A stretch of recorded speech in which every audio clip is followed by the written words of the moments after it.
Le samedi 19 juin 2010, la Fondation Tariq Salama a organisé la première parade moto en hommage au défunt Tariq, décédé suite à un accident de la circulation. Les participants ont tous salué cette initiative. Je suis très honorée d'être aujourd'hui parmi vous. Je pense que c'est fondamental de faire de la prévention dans la vie, parce que mieux vaut prévenir que guérir, hein, malheureusement. Et je trouve formidable toute l'équipe de M. Mendili de mettre justement sur pied la fondation, mais aussi d'organiser des activités de sensibilisation pour justement sensibiliser les jeunes et les moins jeunes parfois sur la conduite automobile ou la conduite en moto afin de prévenir justement des décès. Et quant à moi, je vous dirais en termes de sécurité publique, je pense que c'est fondamental la prévention. Et au niveau aussi de la prévention, non seulement des personnes qui conduisent, mais aussi des personnes qui sont sur la route, les piétons. Et c'est par la prévention, la sensibilisation, l'information qu'on arrive justement à prévenir les drames. Ma présence ici aujourd'hui, c'est pour soutenir l'action développée et qui a été promue par la Fondation Tariq Salama pour la prévention des accidents de la circulation, aussi bien au Canada qu'au Maroc. Vous connaissez tous aussi bien que moi l'impact de ce fléau, du fléau des accidents de la circulation, aussi bien en termes économiques, qu'en termes humains, qu'en termes émotionnels, sur toute une société, sur des familles, sur des individus. Et donc, le fait que le président de cette fondation, Ahmed Mendili et sa famille, ait eu cette louable initiative que d'organiser une fondation en mémoire et en hommage à leur défunt fils mort dans un malheureux accident de la circulation au Maroc récemment, le fait qu'il se soit investi dans cette noble action mérite vraiment tous les encouragements. Et je pense que nous ne sommes pas de trop, nous tous ici, pour appuyer toutes les actions qu'entreprend M. Mendili, qu'entreprend la Fondation, aussi bien cette fondation qui est dédiée à la prévention des accidents de la circulation que d'autres qui œuvrent au Maroc ou ailleurs, et pourvu que nous puissions tous, d'une manière ou d'une autre, atténuer l'impact et les retombées néfastes de ce fléau en termes de vies humaines, sur les vies humaines et sur le quotidien, sur notre quotidien, parce que on ne sait pas si on ne sait pas si on peut, si demain nous n'allons pas être une de ces victimes.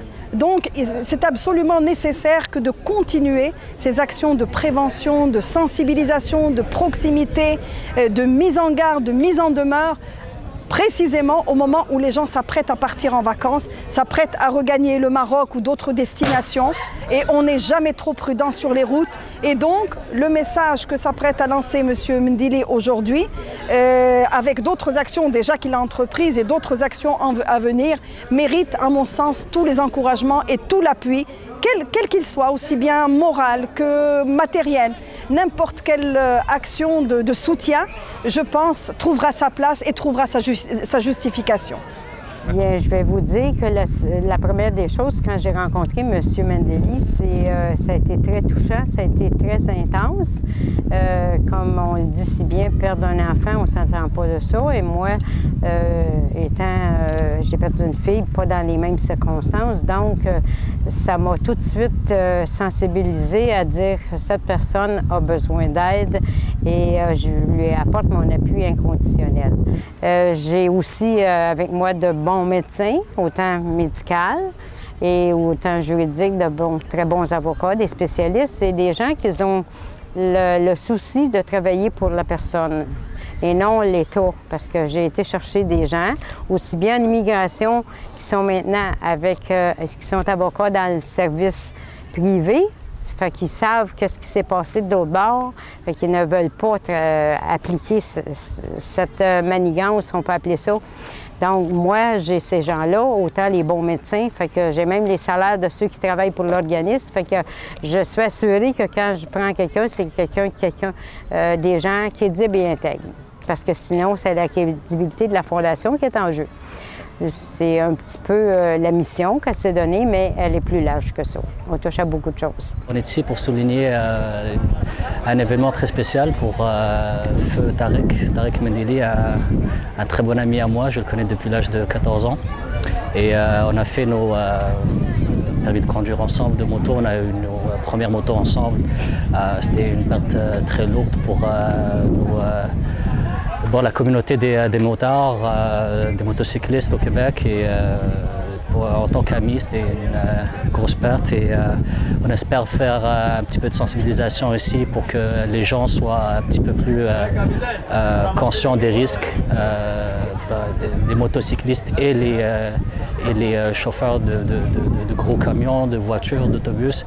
Il y a des risques qui sont très présents et on espère effectivement qu'il y ait un petit peu de sensibilisation vis-à-vis ça. Et voilà, on va faire une petite randonnée autour de l'île de Montréal aujourd'hui. Quelques bons amis qui se sont manifestés aujourd'hui. Et il sera avec nous. Il nous a quittés, très rapidement. Son esprit est avec nous. Très souvent, je regarde à ma droite voir s'il est là. Il était toujours à ma droite. Là, depuis que je l'ai perdu, je fais de la moto tout seul. On était toujours ensemble en train de faire de la moto l'été, même quand on se perdait de vue. Mais le rendez-vous de moto, c'était le rendez-vous de moto. Là, c'est son esprit qui sera toujours là avec nous. Et il nous manque beaucoup. Tarek Mendili, c'est plus qu'un frère pour moi. On a 6 mois de différence entre lui et moi. Il est plus âgé que moi. Donc je peux vous dire que j'ai tout commencé avec lui. On jouait au vélo ensemble, on jouait au patin roulette ensemble, au skateboard ensemble. On a essayé le sidon ensemble.